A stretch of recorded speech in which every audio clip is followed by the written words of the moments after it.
Good morning friends. Sharda madam की class में आपका बहुत बहुत स्वागत है। मैंने शारदा मैडम की क्लास यूट्यूब चैनल पर काफ़ी वीडियोस डाली हैं, पढ़ाई से संबंधित है, एजुकेशन से संबंधित है। भूगोल है, सांख्यिकी है, मेंटल एबिलिटी है, मानव भूगोल है। वो उसके हिसाब से मैंने काफ़ी वीडियोस बनाई हैं, पढ़ाया है मैंने बच्चों को।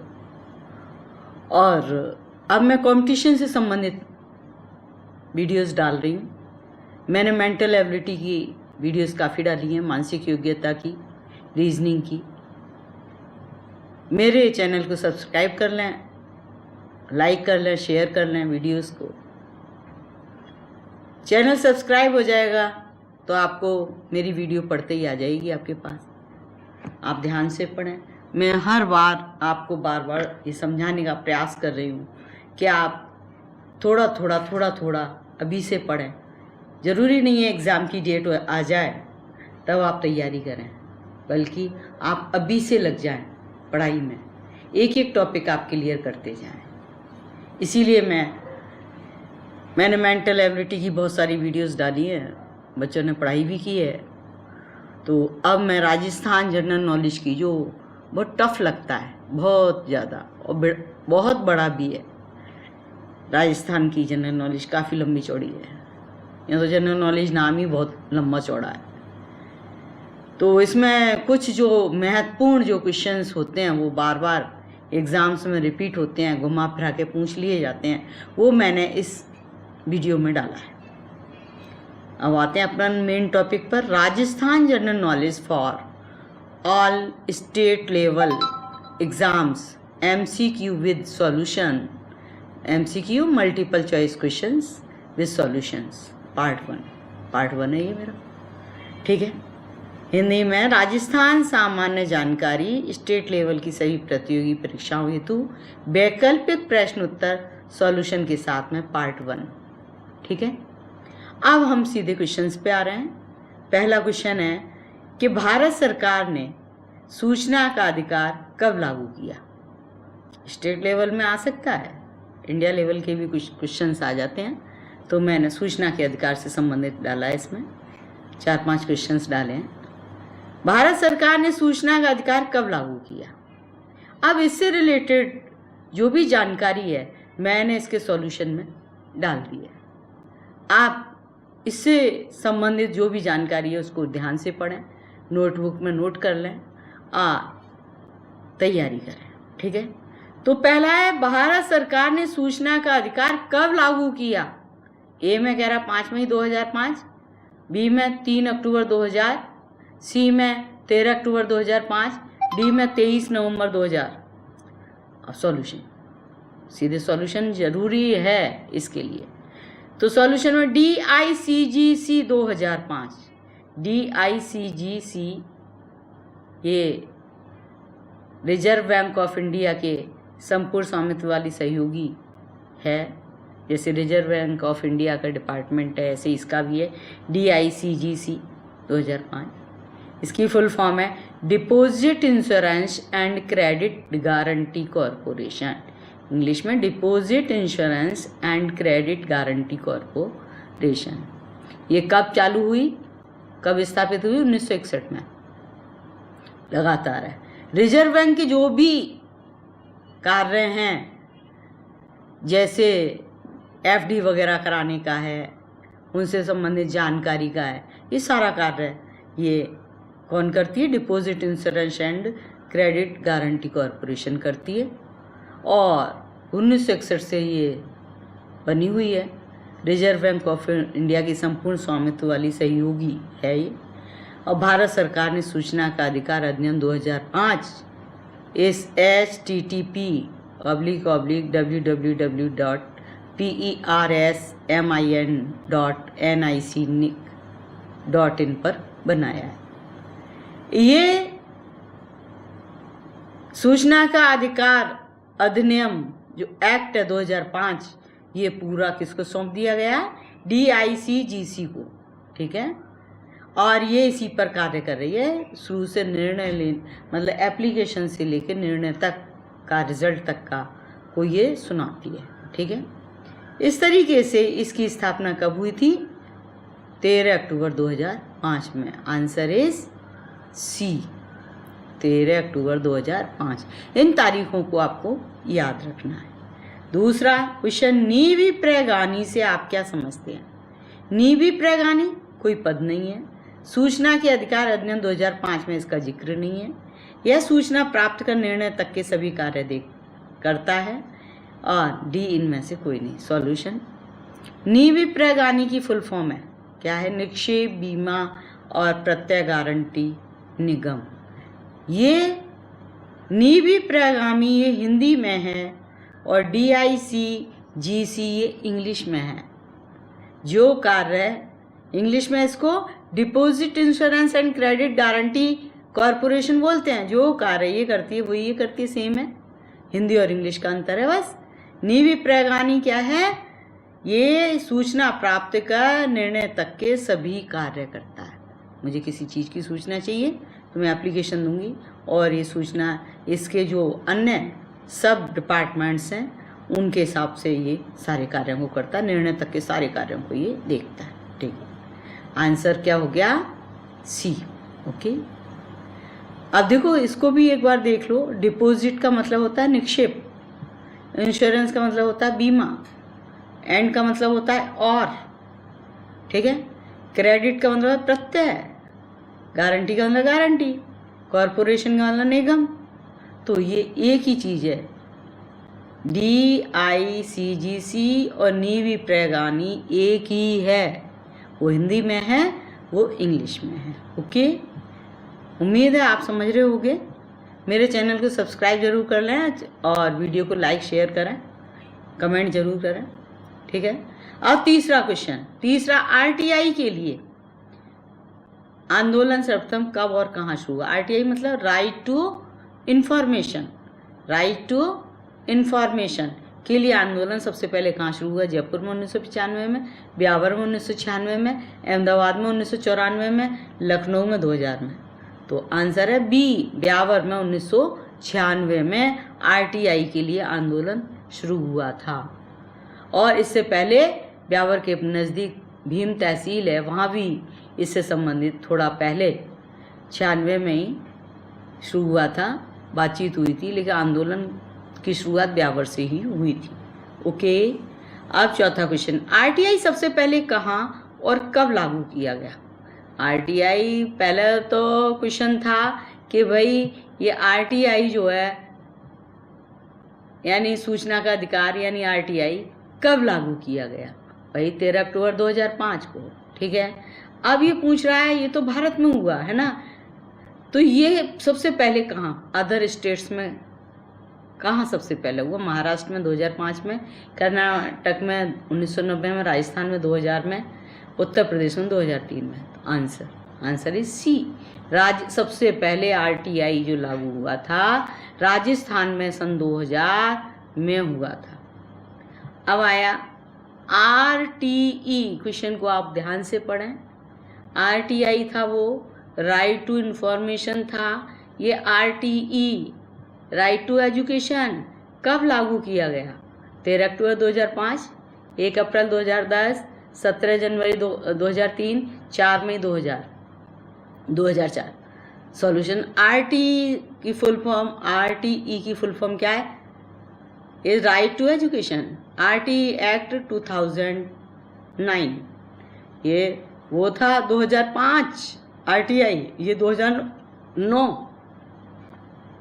RTI एक्ट 2009 को भारतीय संसद ने 4 अगस्त 2009 को पारित किया था तथा 1 अप्रैल 2010 में लागू किया था। संसद ने पारित किया था इसको 4 अगस्त 2009 को, सर्वसम्मति से पारित हो गया था, लेकिन लागू कब हुआ? 1 अप्रैल 2010 से इसको लागू कर दिया गया। इस तरीके से आंसर कौन सा हुआ? 1 अप्रैल 2010। अब आता है छठा क्वेश्चन, ये महत्वपूर्ण क्वेश्चन है। छठा क्वेश्चन, यहाँ तो महत्वपूर्ण सारे ही हैं, इसमें ये ज़्यादा है क्योंकि अभी नोटबंदी वगैरह हो करके चुकी थी और ये देखो कितना पुराना ये नियम बना हुआ है। धन शोधन निवारण अधिनियम कब लागू किया? धन शोधन जो ब्लैक मनी वगैरह कहाँ से पैसा आया, किस में कमाई हुई, क्या कहाँ टैक्स चोरी किया गया, ये अधिनियम बना हुआ है। इसके नियम हैं कौन सी चोरी इनकम टैक्स की है तो कौन सी धारा में आएगी, अपने संविधान के अनुच्छेद में सारा लिखा हुआ है। तो धन शोधन निवारण अधिनियम कब लागू किया गया? 2000 में, 2001 में, 1 जुलाई 2005 में, 2003 में। सॉल्यूशन, अब धन शोधन निवारण अधिनियम को क्या बोलते हैं? PMLA बोलते हैं धन शोधन को, धन शोधन निवारण अधिनियम। तो इसकी फुल फॉर्म क्या है PMLA की? Prevention of money laundering act 2002। देखो वो था राइट, RTE था 2009 का एक्ट 2009, और RTI 2005। RTI क्या है? 2005। यस, फिर ये आ गया सूचना अधिकार 2005, है ना, ये इनसे चल रहा है सारा। तो RTE कब लागू किया गया? RTE एक्ट है 2009 का, और ये भारतीय संसद ने 4 अगस्त 2009 को पारित कर दिया था। ठीक है, 1 अप्रैल 10 को लागू किया गया था। ऐसे धन शोधन निवारण को भी क्या PMLA कहा गया है? Prevention of money laundering act 2002। वो था 2005 और ये 2002। ठीक है, RTE 2009 था, RTI 2005 था, और ये मनी लॉन्ड्रिंग जो है वो 2002 है एक्ट। तो ये 1/7/2005 में प्रभावी हुआ था, और 17/1/2003 को NDA सरकार ने पारित किया था।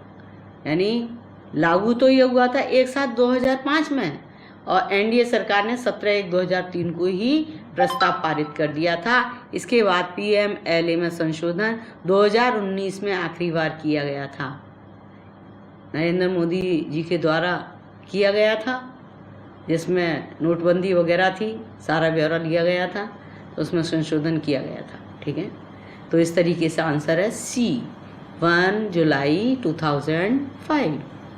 वो कब था? 13 अक्टूबर को हुआ था वो 2005 में RTI, और RTE कब हुआ? 1 अप्रैल 2010 को हुआ। और PMLA एक्ट 2002 कब प्रभावी हुआ, कब लागू हुआ?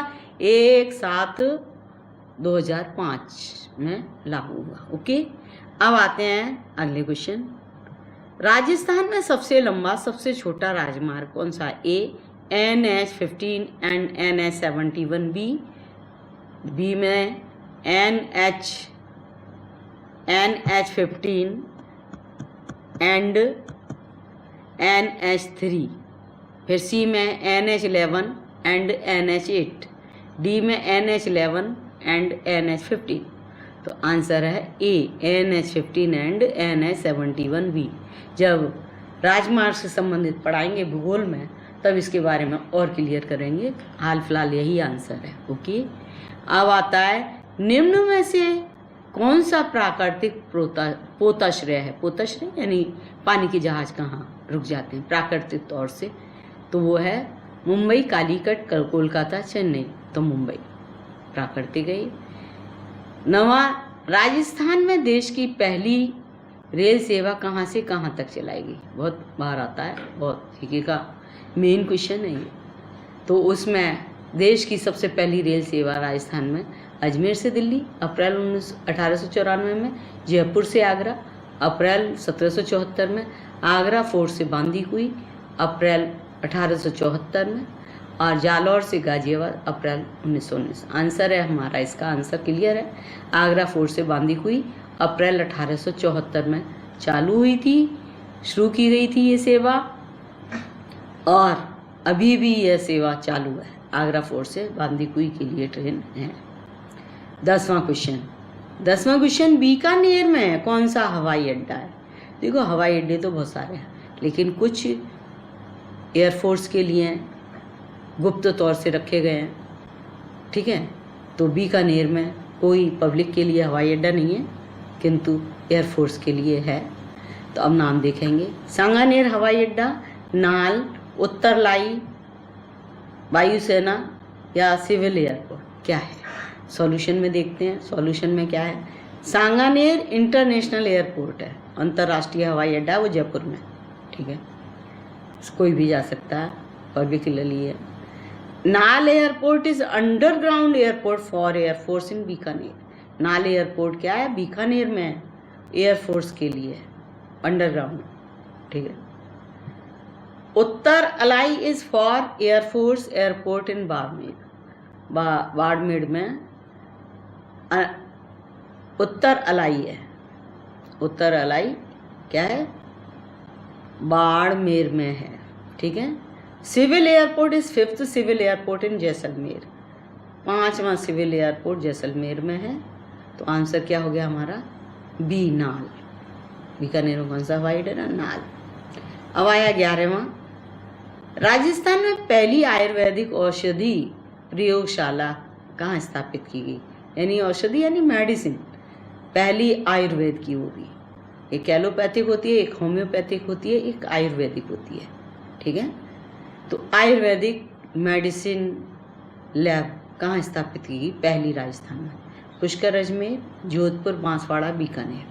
तो यानी पुष्कर अजमेर जिले के अंदर आता है, और वहाँ ब्रह्मा जी का मंदिर है और कुंड है वहाँ, और सैलानियों के लिए बहुत अच्छी जगह है घूमने फिरने के हिसाब से। अजमेर डिस्ट्रिक्ट को यहाँ से काफ़ी पर्यटन विभाग को काफ़ी पैसे की कमाई होती है। तो आंसर हो गया ए, ओके। अब आया 12वां। राष्ट्रीय शोध संस्थान कहाँ पर स्थित है? ये राजस्थान का था आयुर्वेदिक औषधि का, और ये राष्ट्रीय शोध संस्थान रिसर्च कहाँ पर होती है? भरतपुर, अलवर, उदयपुर, जोधपुर। सी, उदयपुर, ओके। राजस्थान राज्य अभिलेखागार कहाँ है? अभिलेखागार कहाँ पर है? जयपुर, जोधपुर, बीकानेर, बीकानेर में है। राजस्थान हिंदी ग्रंथ अकादमी कहाँ है? Ajmer, Pali, Beawar, Jaipur. Solution, Rajasthan Lalit Akademi, Braj Bhasha Akademi, Hindi Granth Akademi are situated in Jaipur. So answer is D, कहाँ पर है? जयपुर में, ठीक है। राजस्थान दिवस कब मनाया जाता है? राजस्थान दिवस 30 मार्च को मनाया जाता है। राजस्थान स्थापना दिवस कब मनाया जाता है? राजस्थान दिवस 30 मार्च को, स्थापना दिवस सी यानी 1 नवंबर को मनाया जाता है। अब इन क्वेश्चंस पे आपको ध्यान देना है, जैसे राजस्थान दिवस, राजस्थान स्थापना दिवस, इनमें डेट्स जो डिफर हैं, ध्यान देना आपको। 17वां क्वेश्चन, राजस्थान का सर्वाधिक आर्द्र जिला कौन सा? ह्यूमिडिटी वाला जिला पूछ रहा। माउंट आबू, झालावाड़, गंगानगर, सांचौर। तो solution, mount Abu is a place of humidity, आर्द्रता का स्थान है माउंट आबू, ठीक है। भाई Jhalawar is a district of humidity. Jhalawar क्या है? डिस्ट्रिक्ट ऑफ ह्यूमिडिटी है, आर्द्र जिला है, ठीक है। अब 18वां, राजस्थान का सर्वाधिक आर्द्रता वाला संभाग, यहाँ जिला था, माउंट आबू प्लेस है, स्थान है, और झालावाड़ क्या है? जिला है। अब ये संभाग पूछ रहा है, एक संभाग में काफ़ी जिले होते हैं, वो संभाग के क्षेत्र के हिसाब से डिवाइडेड होते हैं। तो राजस्थान का सर्वाधिक आर्द्रता वाला संभाग कौन सा? अलवर है, जोधपुर है, कोटा है, बीकानेर है। तो कोटा सर्वाधिक आर्द्रता वाला संभाग है, चंबल नदी है वहाँ। अब आता है 19वां क्वेश्चन, राजस्थान राज्य का क्रीड़ा परिषद कहाँ स्थित है? खेलने वाला, भरतपुर, जयपुर, जालौर, सांचौर। बी, जयपुर। क्रीड़ा परिषद कहाँ है? जयपुर में। राजस्थान में रूपायन संस्थान कहाँ स्थित है? जैसलमेर में, अजमेर में, बांसवाड़ा में, जोधपुर में। तो रूपायन संस्थान कहाँ है? तो रूपायन, सॉल्यूशन, रूपायन संस्थान is situated in Borunda, Jodhpur, यानी बोरुंदा नामक स्थान पर, जोधपुर में आता है, वो में है। इन 1960 बाई कोमल कोठारी एंड विजय धन देथा हु गॉट पद्मश्री। तो रूपायन संस्थान जो है बोरुंदा, जोधपुर में है। 1960 में कोमल कोठारी और विजय धन देथा ने स्थापित किया था इसको, और कब 1960 में। और विजय दान देथा जो है, विजय दान देथा, उसने पद्मश्री प्राप्त की थी। अब ये जो इट इज यानी रूपायन संस्थान जो है किसके लिए है? The progress of Rajasthani language, Rajasthani जो भाषाएं, मारवाड़ी, मेवाड़ी, है ना, ऐसी जो भाषाएं, उनकी प्रोग्रेस के लिए ये रूपायन संस्थान स्थापित किया गया है। और यहाँ ट्रेडिशनल स्टोरीज, लोक गाथाओं, लोक कथाओं, ट्रेडिशनल सॉन्ग, लोक गाथा और म्यूजियम के लिए ये प्रसिद्ध है। कहाँ पर है? बोरोंदा, जोधपुर में है ये, और आंसर आ गया जोधपुर डी। ओके, अब आए 21वां क्वेश्चन। राजस्थानी भाषा साहित्य एवं सांस्कृतिक अकादमी कहाँ स्थित है? राजस्थानी भाषा साहित्य एवं सांस्कृतिक अकादमी कहाँ स्थित है? बीकानेर, कोटा, उदयपुर, अलवर। आंसर है ए, बीकानेर।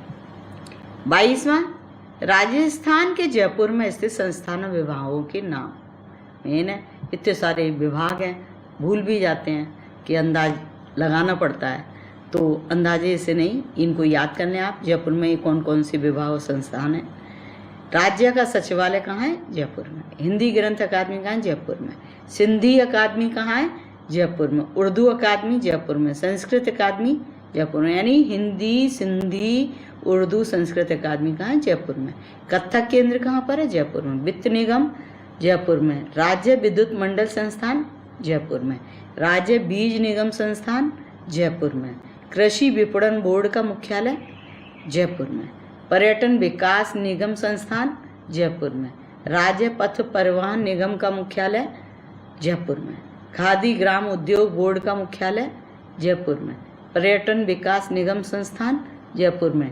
डेयरी फेडरेशन लिमिटेड संस्थान जयपुर में। इस तरीके से जयपुर में इतने विभाग हैं, संस्थान हैं। ऊपर भी मैंने 2-4 और दिए थे, और मैं क्वेश्चंस डालूंगी तब उसमें और बताती जाऊंगी। मेरे चैनल को सब्सक्राइब कर लें और वीडियो को लाइक एंड शेयर करें। धन्यवाद।